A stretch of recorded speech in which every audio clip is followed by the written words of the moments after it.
Shalom, perkenalkan nama saya Ardi Wirnata. Saya dari Prodi Musik Gereja, Institut Agama Kristen Negeri Palangkaraya.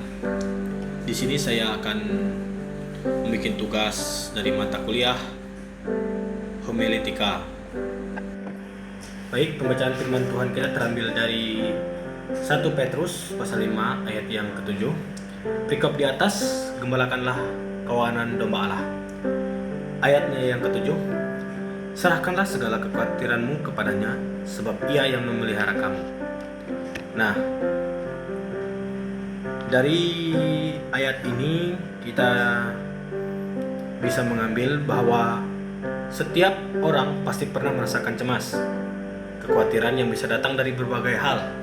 Misalnya dari keluarga, ekonomi, kesakitan, baik dari tugas sekolah, tugas kampus, dan sebagainya. Dan yang paling mengkhawatirkan itu yaitu masa depan. Nah, dan kadang juga kita tersenyum di luar, tetapi hati kita penuh dengan beban.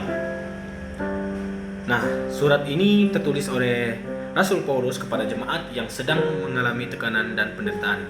Artinya, ayat ini bukan ditujukan kepada orang yang hidupnya tenang, tapi kepada mereka yang sedang berada dalam pergumulan. Nah, jadi firman ini sangat relevan bagi kehidupan kita sehari-hari. Dan juga perintah untuk menyerahkan kekhawatiran kita. Ayat ini tidak berkata pikirkan sendiri atau kuatkan dirimu saja, tetapi serahkanlah. Nah, kata serahkanlah ini berarti melemparkan atau memindahkan beban dari tangan kita ke tangan Tuhan. Banyak orang berdoa, tetapi setelah berdoa, bebannya tetap dipikul sendiri. Kita berkata percaya, tetapi hati masih dikuasai rasa takut. Jadi menyerahkan berarti percaya bahwa Tuhan sanggup menolong, tidak terus-menerus dikuasai oleh rasa cemas, memberikan kendali hidup kita sebagai Tuhan kepada Tuhan. Nah, dari ayat ini juga kita dapat menyimpulkan bahwa alasan kita bisa menyerahkannya kenapa. Nah, ayat ini memberikan alasan yang indah. Tuhan bukan pribadi yang jauh dan tidak peduli. Ia memelihara, memperhatikan, dan mengasihi kita. Seperti seseorang gembala yang menjaga dombanya, demikian Tuhan juga menjaga hidup kita.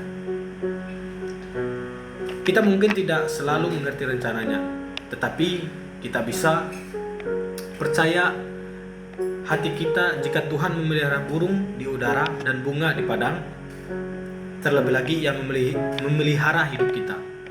Jadi jangan cemas, sebab Tuhan selalu ada di hati kita. Nah, bagaimana cara praktis melakukan kekhawatiran ini? Bagaimana? Nah, di sini ada beberapa langkah yang harus kita lakukan, yaitu datang kepada Tuhan, bawa dalam doa, mengakui kelemahan kita, membaca firman Tuhan setiap hari, percaya bahwa Tuhan bekerja meski kita belum melihat hasilnya. Nah, menyerahkan kekhawatiran bukan berarti masalah langsung hilang, tetapi hati kita menjadi tenang karena kita tahu Tuhan selalu memegang kendali. Nah, poin yang dapat kita ambil dari ayat ini yaitu Tuhan mengingatkan kita, jangan pikul sendiri bebanmu, jangan simpan kecemasanmu di dalam hati. Apapun yang sedang saudara alami, serahkan semua kepada Tuhan. Karena ketika kita menyerahkan kekhawatiran kita kepadanya, kita sedang berkata, Tuhan, Engkaulah yang lebih besar dari masalahku. Dan ingatlah selalu, Tuhan peduli padamu, Tuhan selalu memeliharamu, Tuhan tidak pernah meninggalkanmu. Amin untuk pembacaan firman Tuhan kita pada hari ini.